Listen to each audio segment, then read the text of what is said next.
You are listening to the Horse Radio Network, part of the Equine Network family.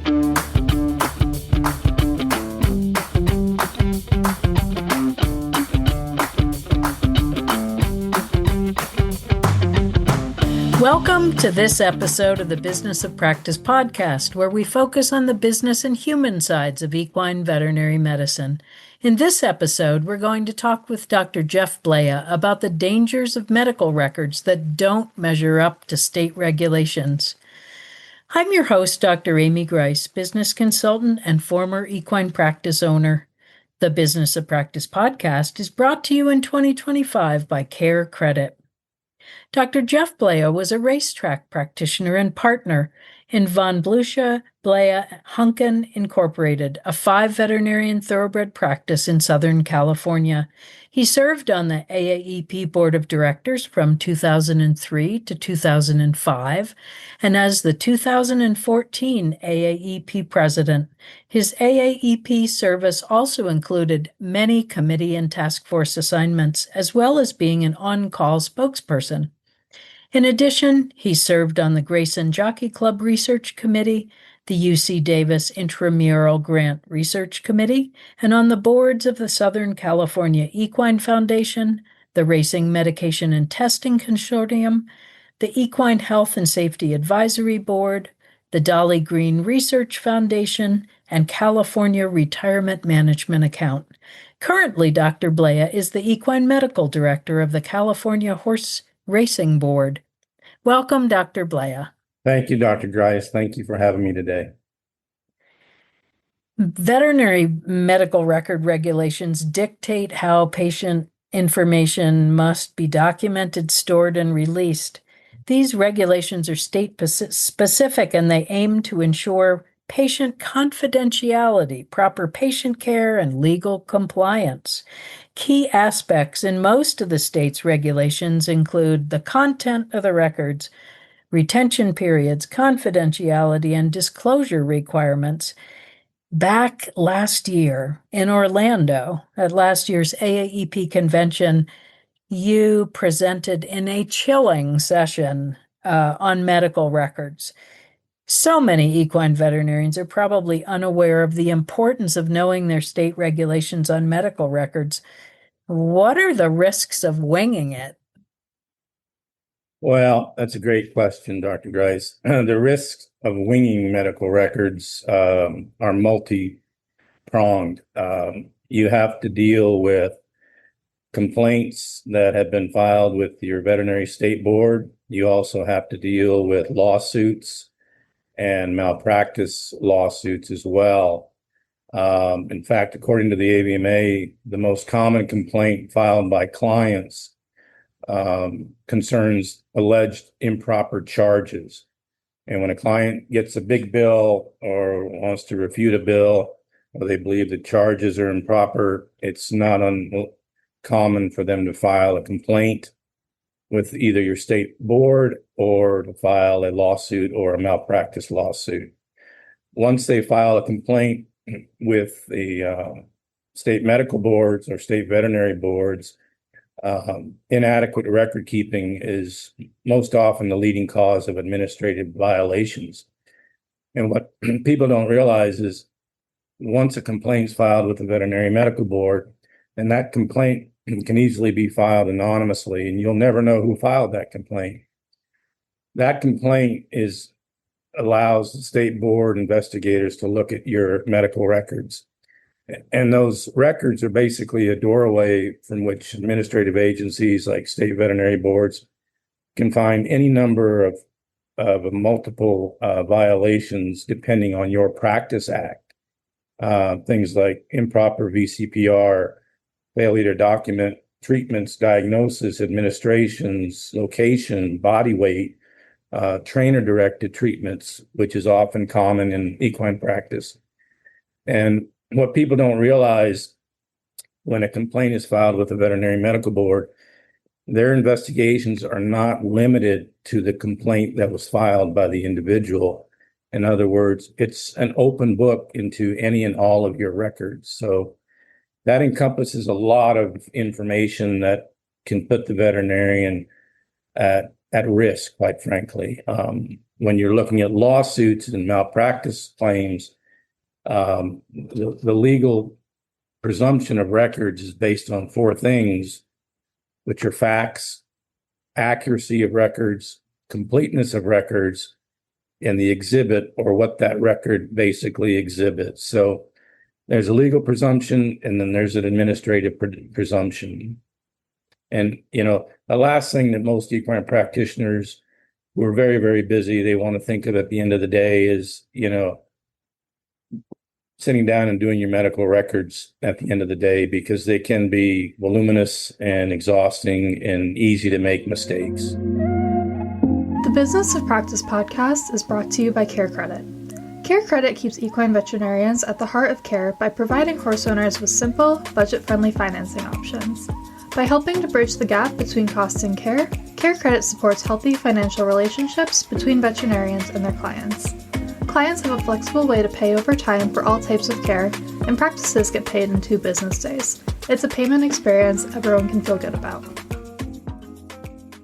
I mean, this was one of the things that just struck me back in the session, and just hearing about how once the board started an investigation, like, it's not just about the complaint. And that, I mean, some of the things that were required in the records, like for equine practice, in many ways didn't make a lot of sense to me. What are some of the common requirements, and where do you think folks are falling short most commonly in equine practice in their records? Well, the first thing you have to do is look at your Practice Act in the state in which you practice. You always, for those that are diligent about medical records, you think your medical records are good. But I can tell you, if you do a deep dive into your Practice Act in your state, I think you'll find some deficiencies in what your records display versus what you think they display. And for example, I'll use California, and most Practice Acts are small animal centric. So records requirements are small animal centric, brick and mortar hospital. And as we all know, equine practice is much more diverse. You have the general practitioner, you have the performance horse practitioner, the racetrack practitioner, as well as the brick and mortar hospital, referral hospitals. But for example, in California, your medical records for each patient that you see on a daily basis shall include the name of the individual responsible for making those entries, the name, address, and phone number of the client. And in equine practice, the clients are often absentee owners. So you have to make sure your Practice Act refers to the trainer or as the client, or they define who the client is, because that's very important. You have to include the name or identity of the animal, and thoroughbreds, the microchip or tattoos. Except for herds, flocks, you have to include the age, sex, breed, species, and color of the animal, which nobody ever thinks of that, but it should all be in that patient record. The dates upon which you began taking care of that animal, history or pertinent information relative to that animal or that herd, any data obtained via instrumentation from the physical exam, lab work, including lab results, imaging, including imaging results, treatment, any treatments, intended treatment plans, including medications, dosages, routes of administrations, frequencies of use, area of administration, for example, intramuscular versus intravenous, left vein, right vein. Dosages need to be in milligrams or milliliters. Drug consultations need to be provided. In other words, if you dispense a medication, you have to provide a drug consultation. That has to be documented in the record. For example, if you dispense following an examination, a bottle of trimethoprim sulfa, you have to provide a drug consultation, including what the medication is, contraindications, warnings, dosages, and that has to be documented in the record.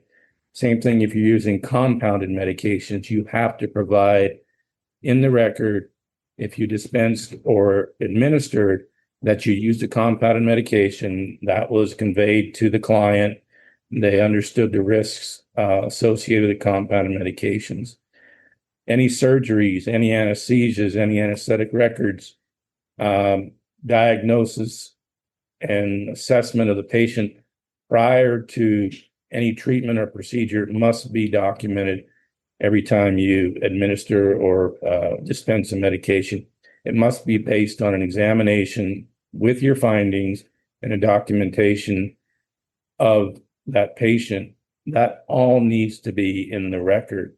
The animal's prognosis, the treatment plan, and any daily progress that you have observed from that animal. And in performance horse practice or racetrack practice, you see your patients almost on a daily, if not multiple times a day.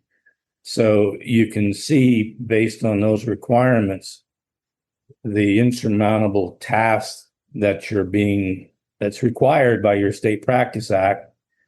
And you have to find ways to be able to manage that from a time management standpoint. So when you're dispensing medication and you need to do that consultation, can you simply write client received consultation on this medication, or do you actually have to like have a standard kind of thing that you cut and paste in there? So if you go pick up a prescription at your local pharmacy. Yeah, it's a big page. Do you have to do that? You get a big, a whole section of paperwork, the insert that's about 2 feet long. That's the drug. Yeah, fills the recycling bin. Yes. So to try to mitigate that or to be compliant, when you dispense a medication, you can create templates. Medication, the medication, the dosage, the prescription, and you can fill out the horse, the identification, the client, indications, warnings, contraindications, reactions, what to do. You can have that template available, hand it to the client, they can initial it. That can go in the medical record. Or you can also provide that consultation, that drug consultation verbally, but you have to indicate in the medical record drug consultation for prescription X for horse Y based on a diagnosis and examination was provided verbally, client acknowledged, receipt verbally. So that's a little easier. I was also thinking it would be wise for them to like allow somebody to just pass off a QR code for them, QR codes work, and that's where assistants or technicians can be in. Yeah. They can manage that for you, but you have to make sure you include that in the record, that drug consultation was executed. Right. It just, all of thinking about all of this makes me tired, and practitioners are so busy. What are the recommendations that you have for completing complete medical records without it being unbearable? It just seems like such a burden. You mentioned templates, so I mean that's probably the three things that I find that I would recommend are technology, templates, and technicians. As a practitioner, if you can learn to incorporate those three things into your practice, whether it's a general equine practice, performance horse practice, surgery referral practice, hospital, racetrack practice, templates, technology, and technicians. If you can incorporate those three things, that can help facilitate the burden of providing Getting it done. getting it done. And, it's simple. It's the little things that get you in trouble. You examined a horse for lameness. You didn't record his temperature. You didn't record his body weight that day. You treated the horse with antibiotics. You didn't indicate, the dosage of penicillin or where you injected that medication. So little things like that, technicians can help with. Drug consultations, technicians can do that. Objective data, technicians can enter that into the records. Templates are very, very helpful, but you want to make sure you're not duplicating the same template. In other words, you go into a barn and you vaccinate 20 horses that day. All 20 horses have the same temperature, pulse, and respiration. Right. That is disingenuous and not permitted. Yeah. But Right. if you have a template, an exam template, similar to what you see when your small animal dog goes into the small animal clinic, age, breed, sex, just check boxes, weight you can fill out. That can be entered into the medical record. And technology, and it's evolving as we're talking at the moment, but there are numerous apps that are out there that allow you to either dictate or enter on the app information that can automatically go into your medical record. So that's a tremendous time-saving option that more and more equine practitioners are getting comfortable with. And from my understanding, the developers of the apps are listening to equine practitioners and to identify what their needs are. And there's some that really, really like them, some that they're going through some growing pains. But in order to be compliant and have medical records that will defend you, that's where we're going. I was speaking to Stacy Cordovano, who has been working with one of those, AI scribes, and she talked about how she had never realized how she would be quiet while she was examining, and the owner's kind of looking on, and once she got the AI scribe, she started describing what she was finding on her examination, and the clients loved it. Like, they were so used to being quiet because she couldn't hear when she was sculpting, and they loved hearing what she was finding. And of course, it was a change in her habits because it can't make a medical record unless you're talking to it. And then the other thing that was a real game changer was when the company gave her a microphone to pin to her lapel, because, it's what do you do with your phone, right? If it's in your pocket, it can't hear you. And she said that was amazing.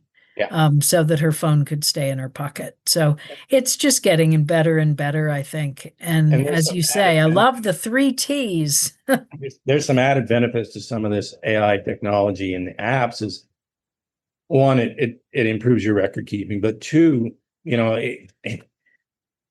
if you go to your doctor and few years ago, they're in front of the laptop the whole time. They never look up at you or talk to you. Right. And they're entering everything. Now they're talking to their AI. Yeah. And you're listening to it. So you're engaged in that conversation. I think owners like that. Trainers. Yeah, I think so too. And the second thing it provides is when you're done with that, you actually have a record that you can hand or email to that client right there. And they love that because they can then maintain their records even better for their animals. So there's a lot of advantages, and I think it'll only get better.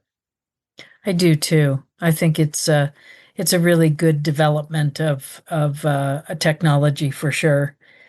Is there anything else you'd like to share with our listeners today to help them with the medical records or anything else? Yeah, again, the three T's are critical. Know your state practice act.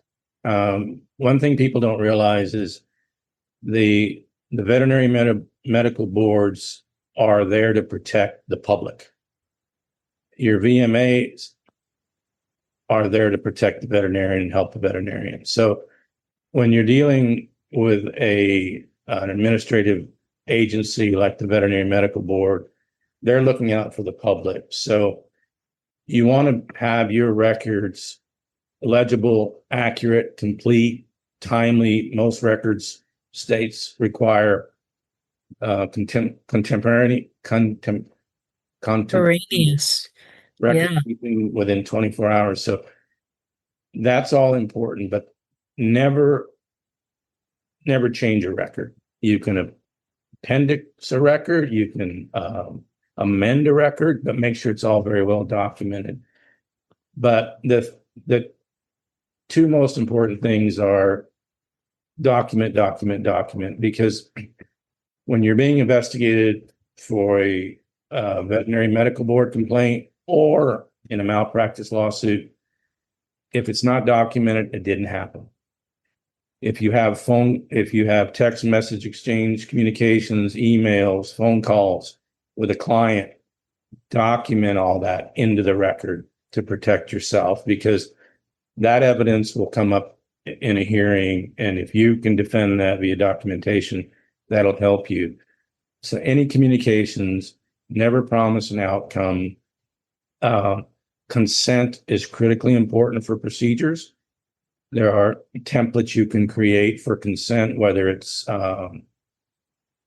castration, surgeries, any sort of, but those templates are important. Templates for pre-purchase exams, templates for endoscopy procedures. The three T's are critically important. So document, know your state practice act, and remember the three T's: technology, templates, and technicians. That is really, really helpful. While you were giving that advice, I had a question, and that is, if your veterinary medical board contacts you and you need to go see them or do things, should you have an attorney help you, or do you just hope for the best? That's a great question. The AVMA provides licensed defense insurance, which Yes. is actually very, very affordable for insurance. Mhm. And it's, I forget, up to $100,000, and it's, I think, less than $100 a year, but don't quote me on that. But if you get contacted by the state veterinary board for a medical records request, I would recommend you contact the AVMA PLIT and let them know. Yeah. We also recommend that you cooperate and comply with the state agency's request, and they'll indicate exactly what they want you to provide. And again, don't change your records at that point. At that point, they are what they are. So, but yeah, I would contact the PLIT as soon as you get a request from the state medical board. Thank you. Yeah, that makes a lot of sense. I wouldn't want to do it alone. It's all a little scary. Thank you so much for joining us today, Dr. Blea. And thank you all listeners for joining us for the Business of Practice podcast. And a big thanks to our sponsor, CareCredit. And to all my listeners out there, be brave, embrace change, and take a good look at your medical records.